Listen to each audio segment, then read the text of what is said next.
We were really excited about this LID competition. You're going to hear a little bit later on about a project that we did called the Green in College Park. And when we were working on that project, there weren't projects in the Metroplex of that scale that were good examples, and we didn't have iSWM at the time because that manual was being developed. So this was a great way for people who are trying to implement LID to kind of have a good set of tools to start doing it and understand how to get started. So we were excited about this challenge. Our office at Schrickel, Rollins Associates, if you're not familiar with this, is that making a loud squealing noise? We're half landscape architects. Go out a little bit. Okay.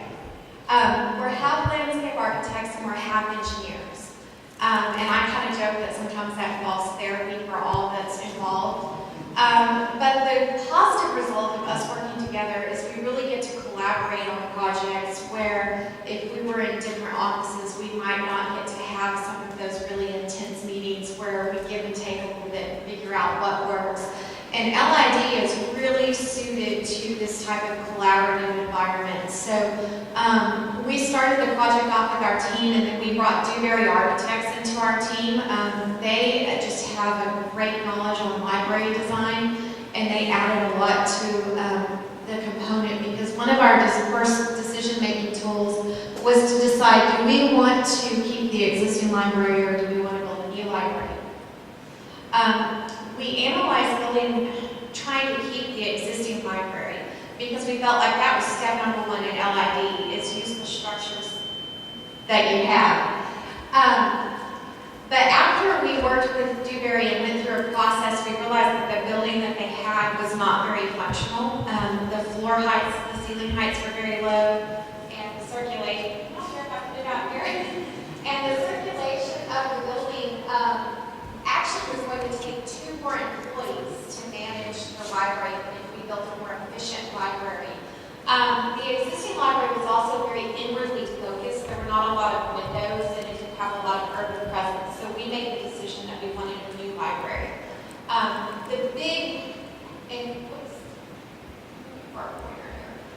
And the library is located right here. And the new library we placed on the side of the existing library. We did that very strategically because there's a basement there with the old library.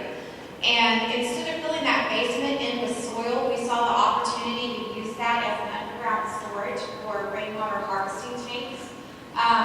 So we maximized the use of that space by placing the library back in the same location. It was just a different configuration that was built more sustainably. To give you an overview of the site, this is Center Street, and Center Street is a one-way street.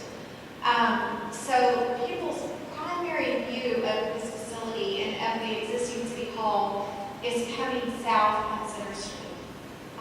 Currently, right now, you might have noticed if you drove on Center Street to get here, this is all asphalt parking, and this is all asphalt parking. In our program challenge, we were also asked to look at incorporating mixed-use development of shopping, offices, and parking garages. There's an existing Main Street right here that has been reconfigured and cut off over time. And we actually extended the walkable corridor of Main Street east and west and lined this area with shops, and then we have parking garages along this location. As we were studying this project, that intersection of Center Street and where Main used to be was very prominent in the city's history. There was an old mineral well there. And that mineral well actually was the center of commerce, and it was a place that people hung out. And when I first moved here in the Metroplex in 1999, it really jumped out to me that Arlington back then was a more exciting place to be than it was when I moved here in 99. And they had taken the mineral well out and widened the roads so they could get traffic through there, and people stopped lingering. And that kind of jumped out to us that LID projects are in urban areas. And we have this great opportunity to teach people about natural ecosystems and natural processes if we integrate those features into the urban environment. And we don't widen our roadways and we don't put water in a pipe. So that became our goal bring water back to the heart of Center and Main, but do it through an LID practice. We looked at bringing the mineral well back, and that mineral well actually needs a natural spring south of the site, and we felt like environmentally that was not a good decision. But we had a lot of natural rain falling on our site, and we could manage that through urban spaces. So we made the progressed with that idea. One of the big aspects that we looked at is other ways that we could also, although stormwater management was a big deal to us, and it was the key of this project, there were a lot of other things that we could do to start to make the site more sustainable. Some of the things were very simple, like limiting turf grass. 50% of our water in the summer in the Metroplex goes to irrigate turf grass and residential lawns. So our firm has begun making a deliberate practice that we only put turf grass where there are high-use activity areas that people are actually going to use those lawns. Any other places, we start to use native grasses that use less water and start to tell a little bit more about the environment. As I mentioned, we have rainwater harvesting below the library. We also looked at opportunities to have it on the roof.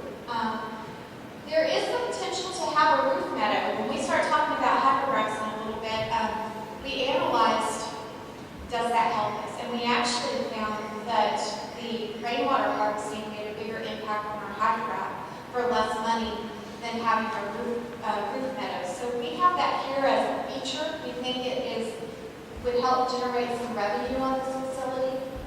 This area right here's the patio that the restaurant can open up to. So that can create a nice view, but it's more of an amenity than anything. We looked at having solar power car charging stations and some very simple things like bike share programs and trying to incorporate mass transit, because our goal is to create an urban village downtown, and layers of walkability and transit are very important. As I drove down Center Street this morning, I actually followed the Max down Center Street, and this would be a great place for the Max to stop when we had development here. So like I said, our intentional goal was to not separate the LID practices from the urban spaces. We wanted to integrate those LID practices into the urban spaces so people understood what happens when it rains and understands what happens with the environment and the habitat that we create in an urban setting. So that becomes very complicated. These are all the different layers that we had to analyze when we're blending all those spaces together. You know, step number one, your site has to circulate properly and function properly, so we had to look at, okay, what does that mean? What's the best installation that we can have, and what's the best use of the site? And then we had to start analyzing, okay, how can we integrate drainage into that? So you'll see all the blue spaces. And then how do we limit impervious areas? And how do we maximize our pervious areas? And when we take all of those layers and we stack them up together, this is the urban space that we end up with. This shows you kind of the thought process of where we're directing all the water to go on our site. We have a lot of roof structure, although we've tried to limit our footprints. We have a lot of water coming from our site, and we like to chain sheet flow water across your site and kind of chain together drainage facilities. And this is a good example on this side of what we're doing, that we have a big gathering lawn that water drains into. On this side, all this water is coming into some planters that are flow-through planters, and then water goes down below that into the drainage lawn, and then it drains into this bio-retention area. Very similar things happening around City Hall and in this big library plaza. And then water around here is being conveyed in a dry spring bed type fashion that you'll see pictures of later. So this is what that looks like on that plan. So like I said, it was really important for us to integrate people into stormwater management, not separating people from what's happening in the environment. And this is what that starts to look like, where we have a retail interface that, like I said, that's connecting Main Street going east and west. That retail interface, water will naturally drain across that site into planters, and it will also come off the roof drains below ground into planters. These planters will actually filter water, and it which drains into, so this is the activity one, and then this is the bio retention area. That's what it looks like at the tail end of the structure, or the surface.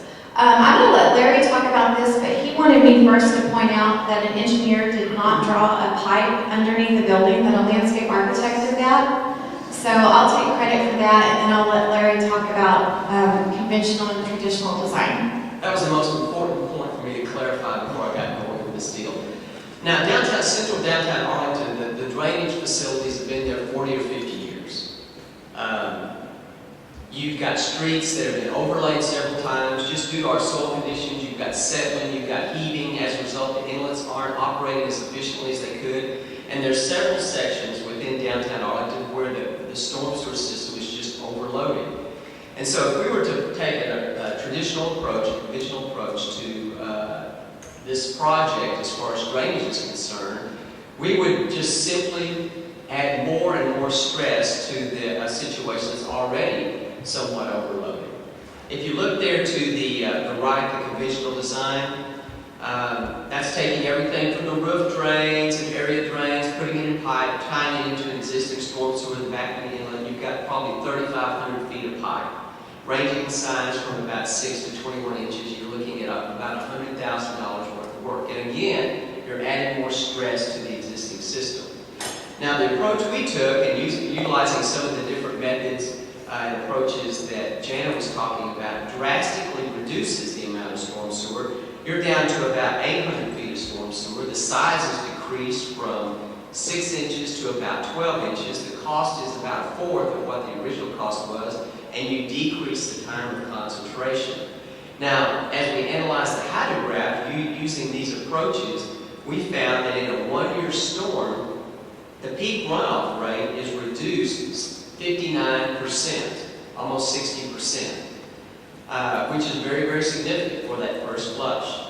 And then, as Jana mentioned, we thought that utilizing the existing basement of the library for storage of runoff that could be used for irrigation or other options there would be significant. And so we threw that into the mix as well, and that added an additional 5% of peak runoff reduction. So this approach really has an impact on improving the situation in downtown Arlington, as well as creating an amenity for the city.